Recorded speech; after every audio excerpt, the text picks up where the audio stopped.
Hello बच्चों, good morning, नमस्कार।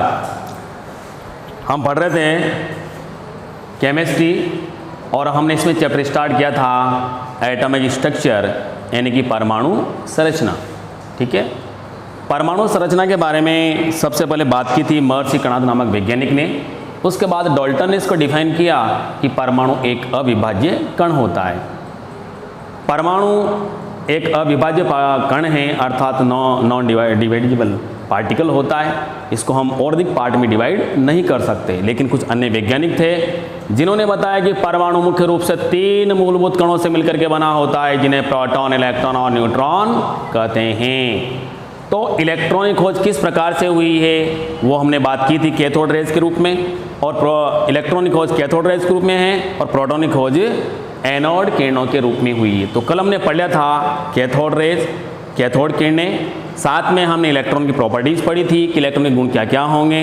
इसके अलावा इलेक्ट्रॉन के आवेश और द्रव्यमान का जो अनुपात था वो भी निर्धारित किया था कि इलेक्ट्रॉन के आवेश और द्रव्यमान के अनुपात का निर्धारण क्या होगा।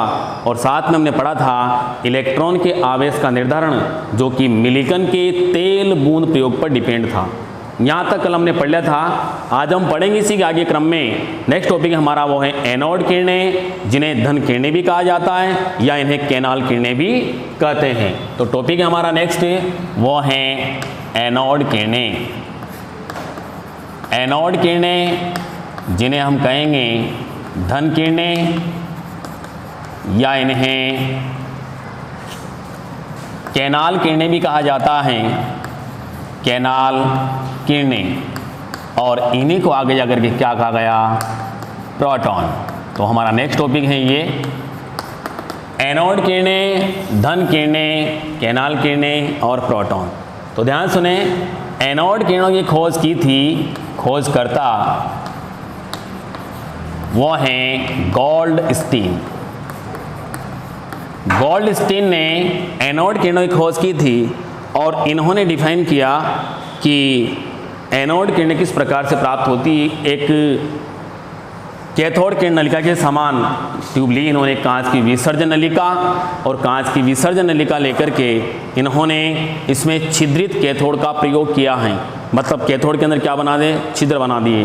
ठीक है, तो कांच की विसर्जन नलिका इस प्रकार की हैं जैसे कल हमने पढ़ा था कैथोड किरणें, ठीक उसी प्रकार से ये हमने यहाँ पर एक विसर्जन नलिका ली है और इसमें ये निर्वात पंप लगाया, इलेक्ट्रोड लगा दिए कैथोड और एनोड, और इन्हें परस्पर एक बैटरी से कनेक्ट कर दिया है।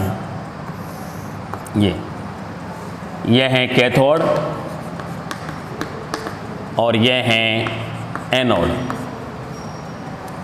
Minus plus. यहाँ पर इन्होंने क्या किया, सूक्ष्म छिद्र बना दिए और इस बैटरी में लगभग 10,000 वोल्ट विभव की धारा प्रवाहित की। तो जैसा कि देखा था कि कैथोड किरणें कैथोड से एनोड की ओर गति कर रही है।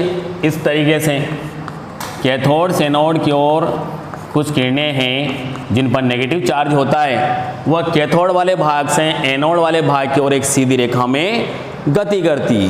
तो इन्होंने देखा कि कैथोड के साथ साथ इस एनोड वाले पार्ट से भी कुछ किरणें निकलती जो सीधी रेखा में गति करती हुई कांच की दीवार से टकराकर एक विशेष प्रकार की चमक उत्पन्न करती हैं और इन किरणों को ही एनोड किरणें कहा गया। इस तरीके से एनोड किरणों की खोज हुई। समझ में आएगा प्रोसीजर आपको। एक कांच की विसर्जन नलिका ली, डिस्चार्ज ट्यूब, और विसर्जन नलिका लेकर के इसमें 2 इलेक्ट्रोड लगा दिए कैथोड और एनोड, और हाई वोल्टेज अप्रोक्सीमेटली 10,000 वोल्ट विभव की धारा प्रवाहित की। तो इन्होंने देखा कि कैथोड के साथ साथ एनोड से भी कुछ किरणें निकलती और ये कांच की दीवार से टकराकर एक विशेष प्रकार की चमक उत्पन्न करती हैं। इन किरणों को ही एनोड किरणें कहा गया। क्लियर है ना। तो देखिए, एनोड किरणों की खोज, एनोड किरणों की खोज गोल्डस्टीन ने की थी। गोल्डस्टीन ने की थी।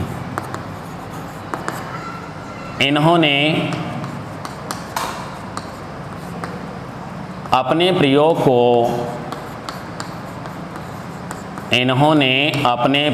को छिद्रित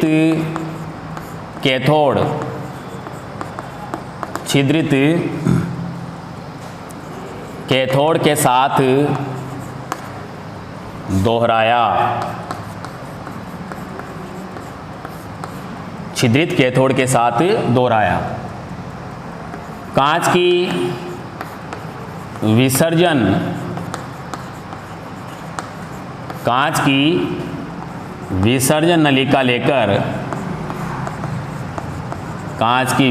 नलिका लेकर इसमें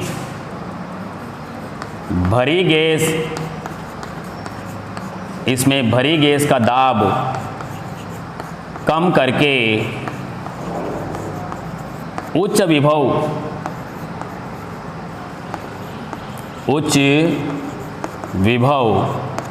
की धारा प्रवाहित की, जिसके फलस्वरूप, नोट करना इनको, जिसके फलस्वरूप इन्होंने पाया कि कैथोड के साथ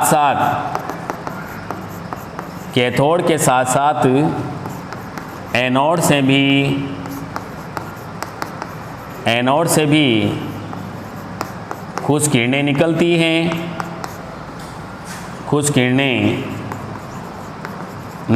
हैं, जो कांच की दीवार से टकराकर चमक उत्पन्न करती हैं। इन किरणों को ही एनोड किरणें कहा गया।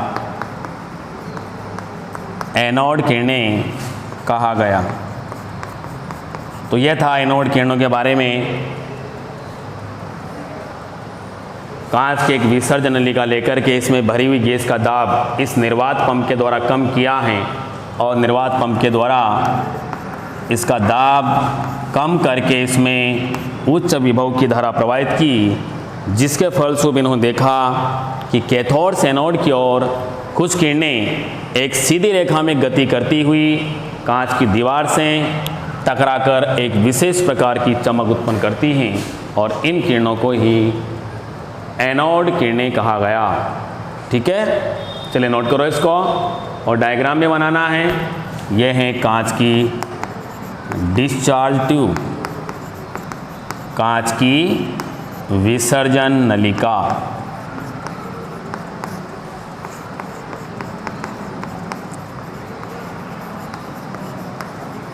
डिस्चार्ज ट्यूब, चलिए बनाओ इसको।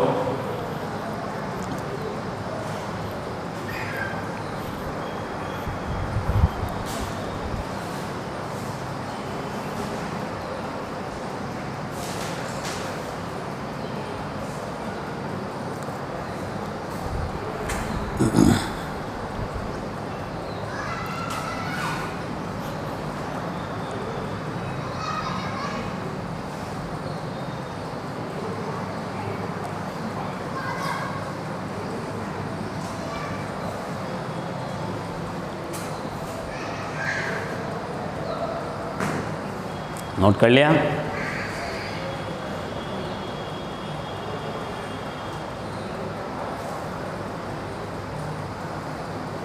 हो गया बेटा। इसके बाद हम पढ़ते हैं एनोड किरणों के गुण। क्या गुण होंगे देखिए आप। सबसे पहले बात तो ये कि एनोड किरणें एनोड से कैथोड की ओर किस ओर जा रही है? एनोड से कैथोड की ओर। इन एनोड किरणें जो होती है एनोड से कैथोड की ओर एक सीधी रेखा में गति करती है। ठीक है। दूसरी बात ये कि ये किरणें तापीय प्रभाव उत्पन्न करते। तापीय प्रभाव का मतलब बताया था मैंने कल आपको कि मान लीजिए धातु की पतली पत्ती यहाँ पर रख दें तो क्या होगा, जैसे किरणें से टकराएगी तो ये पत्ती क्या हो जाएगी, हल्की गर्म हो जाती है। इसका मतलब ये हुआ कि ये किरणें तापीय प्रभाव भी उत्पन्न करती है। इसके साथ साथ यदि कोई सूक्ष्म पिंचक रख दिया जाए, यदि इसको हटाकर यहाँ पर क्या रख दें, सूक्ष्म पिंचक रख दें, तो ये क्या होगा, रोटेशन इसका होने लगता है, रोटेट होने लगता है, अर्थात घूर्णन होने लगता है। मतलब सीधा सा ये हुआ कि ये किरणें यांत्रिक प्रभाव भी उत्पन्न करती हैं। समझ में आया होगा। तो ये लेकिन इनका वेग क्या होता है, कम होता है, तो ये कम तापीय और कम यांत्रिक प्रभाव उत्पन्न करती है। इसके अलावा जो प्रोटॉनिक चार्ज होता है वो मुख्य रूप से आवेश जो होगा, ये आवेश इस नलिका में भरी हुई जो गैस है उसकी प्रकृति पर डिपेंड होता है। अर्थात द्रव्यमान और आवेश की हम बात करते हैं तो मेनली किस पर डिपेंड है, गैस की प्रकृति पर, कि गैस किस प्रकार की। और जनरली हम इस बात को जानते हैं कि यहाँ पर हम कोई हाइड्रोजन या हीलियम गैस लेते हैं जो कि धनायन है, प्रोटॉनिक चार्ज उस पर होता है। ठीक है, तो हमें ध्यान रखना होगा। यह है एनोड किरणों के गुण, एनोड किरणों के गुण। अगला टॉपिक है हमारा वो है एनोड किरणों के गुण। और सबसे बड़ा पॉइंट ये है कि एनोड किरणें जो होती है, एनोड किरणों, एनोड भाग से कैथोड की ओर गति करती हैं, यानी कि एनोड किरणें, एनोड किरणें एनोड से कैथोड की ओर, एनोड से कैथोड की ओर सीधी रेखा में, सीधी रेखा में गति करती हैं, गति करती हैं। सेकंड पॉइंट है, ये किरणें कम तापीय एवं यांत्रिक प्रभाव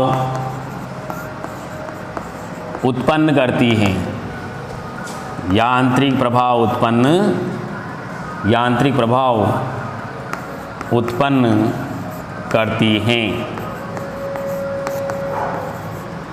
नेक्स्ट है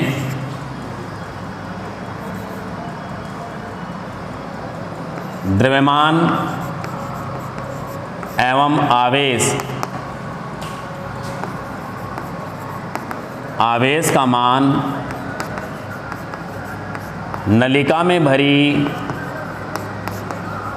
नलिका में भरी गैस की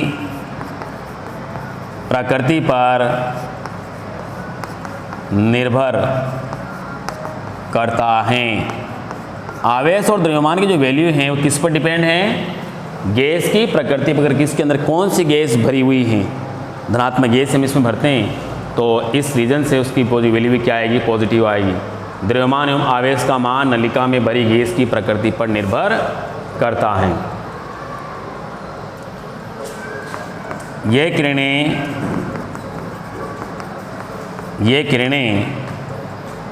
कांच की दीवार से टकराकर, कांच की दीवार से टकराकर चमक उत्पन्न करती हैं, चमक उत्पन्न करती हैं। तो ये हैं एनोड किरणों के कुछ गुण। नोट करो आप इनको। एनोड किरणें एनोड से कैथोड की ओर एक सीधी रेखा में गति करती हैं। ये किरणें कम तापीय एवं कम यांत्रिक प्रभाव उत्पन्न करती हैं। द्रव्यमान एवं आवेश का जो मान है वो नलिका में भरी गैस की प्रकृति पर डिपेंड होता है और ये किरणें कांच की दीवार से टकराकर एक विशेष प्रकार की चमक उत्पन्न करती है। तो ये थे एनोड किरणों के गुण, समझ में आए होंगे। अब हम बात करेंगे कि जो एनोड किरणें हैं, इन एनोड किरणों पर कौन सा चार्ज है बेटा, पॉजिटिव। देख सकते हैं आप, क्योंकि पॉजिटिव पार्ट से निकल रही है, पॉजिटिव भाग से निकल, एनोड पर कौन सा चार्ज है, पॉजिटिव। तो इस कंडीशन में क्या होगा कि एनोड जो किरणें होती है, एक और बात हम बात करें यहाँ पर, एक और पॉइंट नोट करना आप, इन किरणों पर कौन सा चार्ज होता है बेटा, पॉजिटिव चार्ज होता है। अब नलिका को विद्युत या चुंबकीय क्षेत्र के मध्य रख दें तो फिर किस भाग की ओर मुड़ जाएगी किरणें, ऋणावेशित भाग की ओर। जैसे यहाँ प्लस माइनस लगा दिया अपन ने, तो क्या होगा, ये किरणें पॉजिटिव हैं तो पॉजिटिव है तो किस भाग की ओर मुड़ जाएगी, ऋण आवेशित भाग की ओर मुड़ जाएगी, ऊपर मुड़ चली जाएगी इस तरीके से।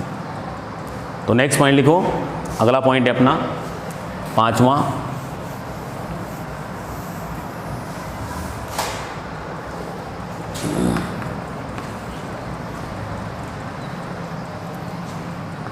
ये किरणें धनावेशित होती हैं, ये किरणें धनावेशित होती हैं यदि नलिका को वैद्युत या चुंबकीय क्षेत्र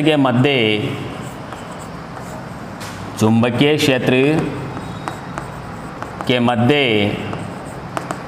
रख दिया जाए तो ये किरणें ऋणावेशित भाग की ओर मुड़ जाती हैं, ऋणावेशित भाग की ओर मुड़ जाती हैं, ऋणावेशित भाग की ओर मुड़ जाती हैं। तो ये थे एनोड किरणों के गुण।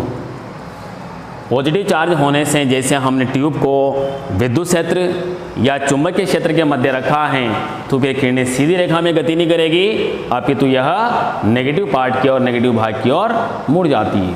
तो यह हैं एनोड किरणों के गुण। क्लियर है ना। इसके बाद हम बात करते हैं कि पॉजिटिव चार्ज होने से इन्हीं को प्रोटॉन कहा गया है।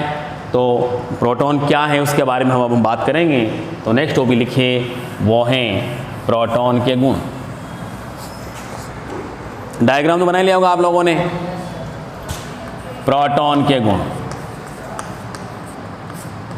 प्रोटॉन के गुण।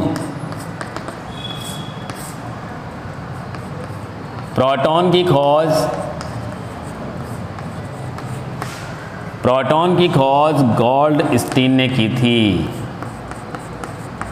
प्रोटॉन की खोज गोल्डस्टीन ने की थी। प्रोटॉन के चार्ज की बात की जाए कि इसका चार्ज क्या होगा, क्या इसका आवेश होगा, तो ध्यान सुनो। इलेक्ट्रॉन का आवेश कितना होता है, -1.602 इंटू 10⁻⁻19 कूलम, ये होता है ना। लेकिन यहाँ पर क्या है, प्रोटॉन है, तो प्रोटॉन पर कौन चार्ज है, पॉजिटिव। तो इसकी इकाई जो आवेश है उसको भी क्या होगा, पॉजिटिव होगा। प्रोटॉन एक धनावेशित कण है। प्रोटॉन एक धनावेशित कण है, अतः इसका आवेश होता है 1.602 इंटू 10⁻⁻19 कूलम, ये इसका आवेश है। नेक्स्ट है प्रोटॉन का द्रव्यमान। प्रोटॉन का द्रव्यमान यह होगा, प्रोटॉन का द्रव्यमान 1.672 इंटू 10⁻⁻24 ग्राम में। यदि किलोग्राम में देखेंगे तो 10⁻⁻27 होगा, 10⁻⁻27।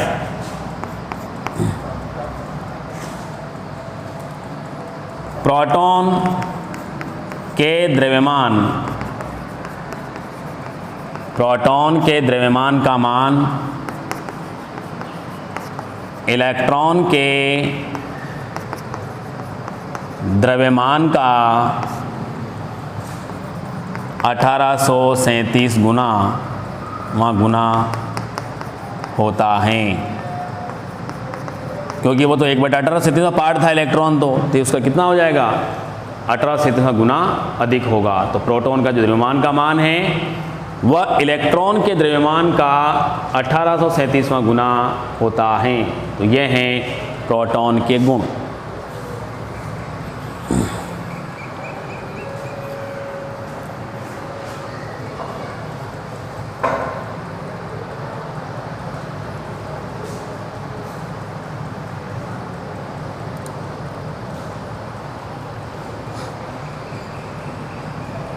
लिख लिया सभी ने? चलिए इसके बाद हम बात करते हैं न्यूट्रॉन के बारे में। हमने प्रोटॉन इलेक्ट्रॉन पढ़े, अब हम बात कर रहे हैं न्यूट्रॉन। तो देखिए न्यूट्रॉन क्या है, किस प्रकार से न्यूट्रॉन की खोज हुई है, तो बात करेंगे न्यूट्रॉन के बारे में। टॉपिक लिखो आप न्यूट्रॉन। न्यूट्रॉन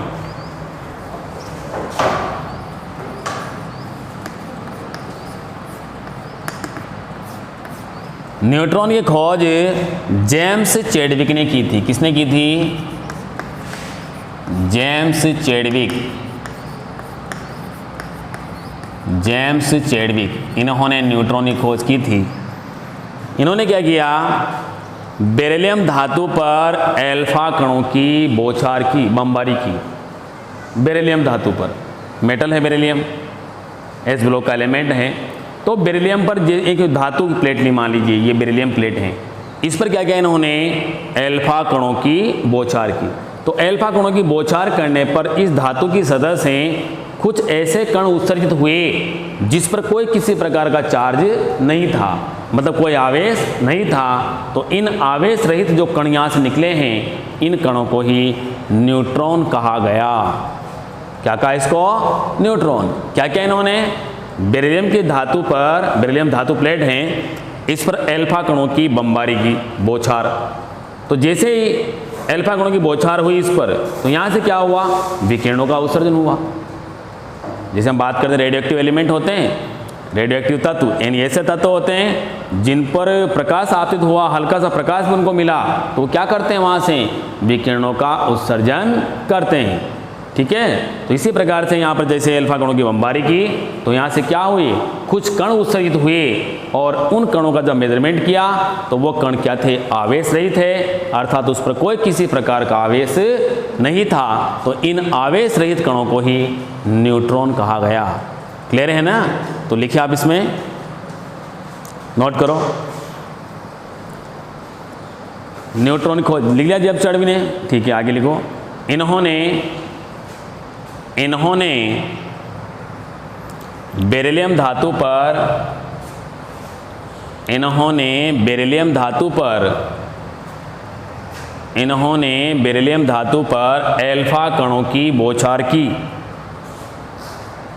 बेरिलियम धातु पर अल्फा कणों की बौछार की। बेरिलियम धातु पर अल्फा कणों की बौछार की, जिससे इन्होंने पाया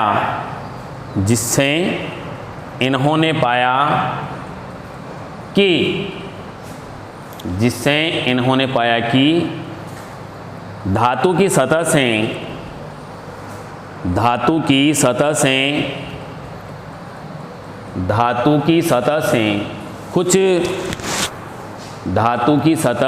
कुछ ऐसे कण, धातु की सतह से कुछ ऐसे कण उत्सर्जित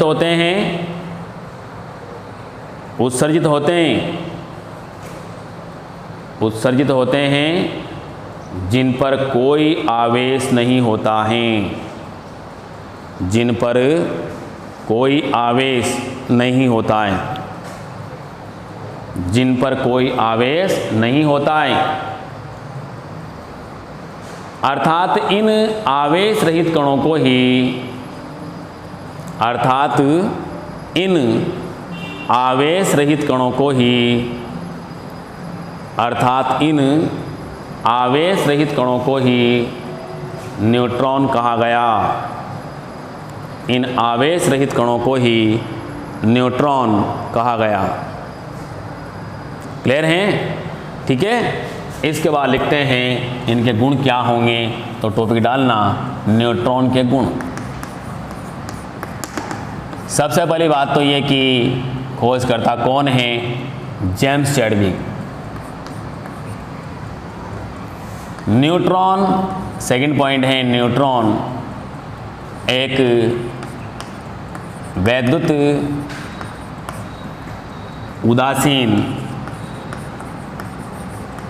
उदासीन कण हैं, अर्थात अर्थात इस पर कोई आवेश नहीं होता। आवेश रहित कण है ये। न्यूट्रॉन का जो द्रव्यमान है, न्यूट्रॉन का द्रव्यमान यानी कि मास जो होता है वो है लगभग प्रोटॉन के द्रव्यमान के बराबर होता है 1.675 इंटू 10⁻⁻⁴ ग्राम। अर्थात न्यूट्रॉन का जो द्रव्यमान होता है वो कितना होता है 1.675 इंटू 10⁻⁻⁴ ग्राम। तो ये थे न्यूट्रॉन के गुण। क्लियर हैं? तो ये परमाणु जो हैं, परमाणु में मुख्य रूप से 3 मूलभूत कण होते हैं जिन्हें हम प्रोटॉन, इलेक्ट्रॉन और न्यूट्रॉन कहते हैं। अब परमाणु के बारे में बात की जाए तो परमाणु के अंदर ये माना कि एक परमाणु है और इस परमाणु के सेंटर में होता है न्यूक्लियस यानी कि नाभिक। और इस नाभिक में क्या उपस्थित होते हैं? Proton plus neutron. और ये हैं विभिन्न ऊर्जा स्तर जिनके अंदर इलेक्ट्रॉन एक निश्चित वृत्ताकार पथ में गति करते रहते हैं। प्रोटॉन और न्यूट्रॉन कहाँ मिलते हैं? नाभिक में। और इलेक्ट्रॉन कहाँ मिलते हैं? नाभिक के चारों ओर। नाभिक के चारों ओर एक निश्चित वृत्ताकार भाग होता है, इस वृत्ताकार पार्ट में ये गति करते रहते हैं जिन्हें हम ये इलेक्ट्रॉन यहाँ पर हैं, ये देखिए आप इस तरीके से ये n = 1 2 3 ऊर्जा स्तर होते हैं अलग अलग 1 2 3 4 5 जिन्हें हम K L M N से रिप्रेजेंट करते हैं। आगे पढ़ेंगे जब नील्स बोर मॉडल आएगा वहाँ पर इस बात को डिफाइन करेंगे कि ऊर्जा स्तर क्या हैं जिन्हें हम n = 1 2 3 4 ... से रिप्रेजेंट करते हैं या इन्हें K L M N से रिप्रेजेंट किया जाता है। n = 1 2 3 4 या K L M N से इनको व्यक्त किया जाता है। ये ऊर्जा स्तर हैं विभिन्न जिनमें इलेक्ट्रॉन एक निश्चित वृत्ताकार पथ में गति करते रहते हैं। तो ये था प्रोटॉन, इलेक्ट्रॉन और न्यूट्रॉन। प्रोटॉन पर कौन सा चार्ज होता है? पॉजिटिव चार्ज, धनायन, धनावेश होता है उसके ऊपर। इलेक्ट्रॉन में कौन सा चार्ज होता है? ऋणावेश। और न्यूट्रॉन पर कोई आवेश नहीं होता। लिखा हमने यहाँ पर देखो ये उदासीन कण है अर्थात इस पर कोई आवेश नहीं होता है। ठीक है, तो ये था प्रोटॉन, इलेक्ट्रॉन और न्यूट्रॉन। इसके बाद हम बात करेंगे नेक्स्ट टॉपिक अपना वो है थॉमसन मॉडल। थॉमसन का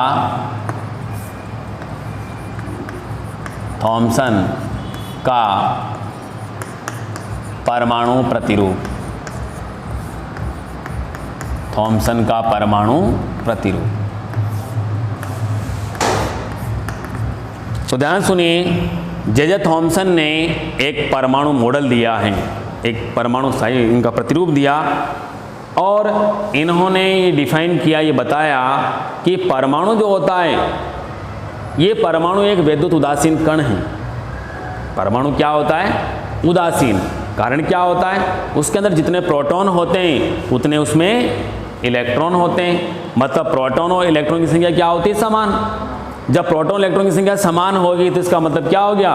परमाणु एक उदासीन कण हो गया। अब कैसे डिफाइन किया इन्होंने क्या किया कि एक जो परमाणु है उस परमाणु को एक धनावेशित गोला माना है। क्या माना उसको? धनावेशित गोला। इसको तरबूज मॉडल भी कहते हैं। देखो इसको क्या नाम दिए गए हैं? इसे plum pudding model, plum pudding model भी इसको कहा जाता है या हम इसे रेजिन पुडिंग मॉडल भी कहते हैं। Resin pudding model, raisin pudding model भी इसको कहा जाता है या इसे तरबूज मॉडल भी कहते हैं। भी लिखना नहीं, मैं लिखा दूंगा। तरबूज मॉडल भी इसको कहा जाता है। ठीक है भैया भाई, कैसे? इन्होंने क्या किया कि जो परमाणु हैं उस परमाणु को इन्होंने एक धनावेशित गोला माना है। उस धनावेशित पार्ट इसको कहा है पुडिंग, क्या बोलते हैं इसको? पुडिंग कहा। तरबूज, तरबूज को क्या कहा? पुडिंग। और तरबूज में क्या होते हैं? बीज, बीज में बीज होते हैं ना, आपने पढ़ा होगा पिछली कक्षाओं के अंदर कि जो तरबूज होता है उस तरबूज को इन्होंने धनावेशित गोला माना है और उसके सेंटर में तरबूज के बीच में क्या होते हैं? बीज उपस्थित होते हैं। प्लम, प्लम नाम दिया उनको, क्या नाम दिया? प्लम नामक नाम दिया है। प्लम नामक बीज परमाणु के अंदर उपस्थित होते हैं। तो मतलब ये हुआ कि धनावेशों और ऋणावेशों की संख्या क्या रहेगी? बराबर रहेगी, अर्थात परमाणु एक विद्युत उदासीन कण होता है। तो ध्यान सुने, ये परमाणु, इसको धनावेशित गोला माना है इन्होंने, ये पॉजिटिव चार्ज इस पर होता है, ये पॉजिटिव चार्ज है। इसको कहा इन्होंने पुडिंग, क्या कहा? तरबूज को पुडिंग कहा, पुडिंग। और इसमें क्या प्रेजेंट होते हैं? ऋणावेश। इसको कहा है प्लम, क्या कहा इसको? यानी बीज को क्या कहा? प्लम कहा है। तो मतलब सीधा सा ये हुआ, यह है थॉमसन मॉडल, थॉमसन मॉडल। और थॉमसन के अनुसार जो परमाणु हैं उस परमाणु में धनावेशों और ऋणावेशों की संख्या बराबर होती है, अर्थात परमाणु एक विद्युत उदासीन कण होता है। यह है थॉमसन का परमाणु मॉडल। समझ में आया होगा कि दोबारा बताऊं? समझ में बेटा? क्लियर है ना? तो देखिए आप,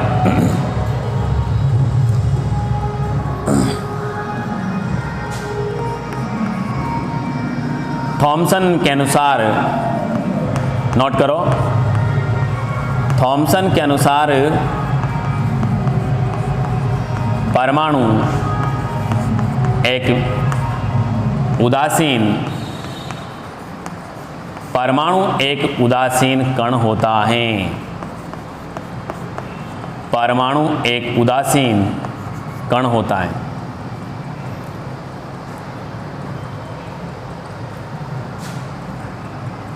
इस मॉडल को,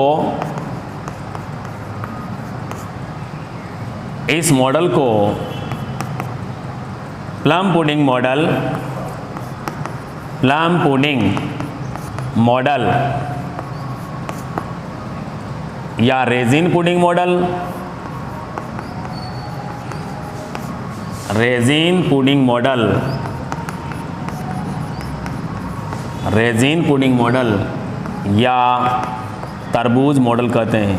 तरबूज मॉडल भी, तरबूज मॉडल भी कहते हैं।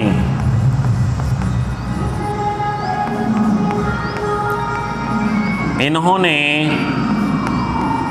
परमाणु को, इन्होंने परमाणु को धनावेशित गोला यानी कि तरबूज, धनावेशित गोला अर्थात तरबूज माना, जिसमें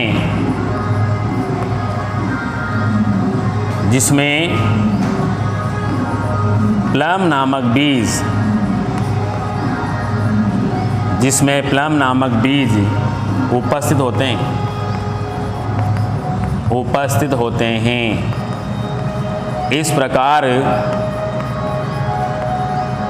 प्रकार परमाणु में धनावेशों एवं ऋणावेशों, धनावेशों एवं ऋणावेशों की संख्या बराबर होती है, अर्थात परमाणु उदासीन कण हैं, उदासीन कण हैं। ठीक है, तो यह था जे थॉमसन का परमाणु प्रतिरूप। डायग्राम बनाओ।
इसके पहले की PDF आपको मिल जाएगी, ठीक है बेटा।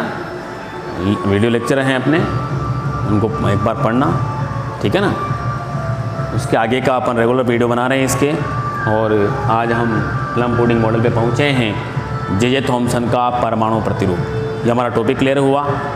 इसके बाद हम बात करते हैं परमाणु यानी रदरफोर्ड का परमाणु मॉडल, कि रदरफोर्ड का परमाणु प्रतिरूप क्या होगा।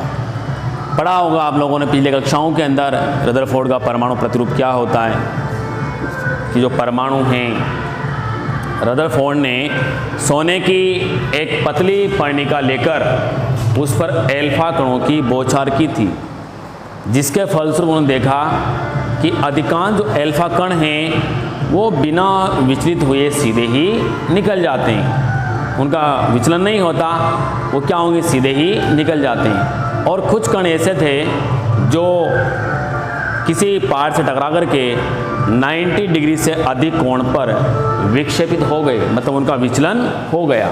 और बहुत कम कण ऐसे थे, लगभग 20,000 कणों में से एक कण ऐसा था जो बिल्कुल सीधा गया और किसी ठोस भाग से टकराकर वापस अपनी मूल दिशा में लौट आया, ठीक है ना। तो ये था रदरफोर्ड का परमाणु मॉडल। और इस मॉडल के अंतर्गत फिर क्या दोष या त्रुटियां पाई गई हैं उसके बारे में फिर अपन कल बात करेंगे, ठीक है।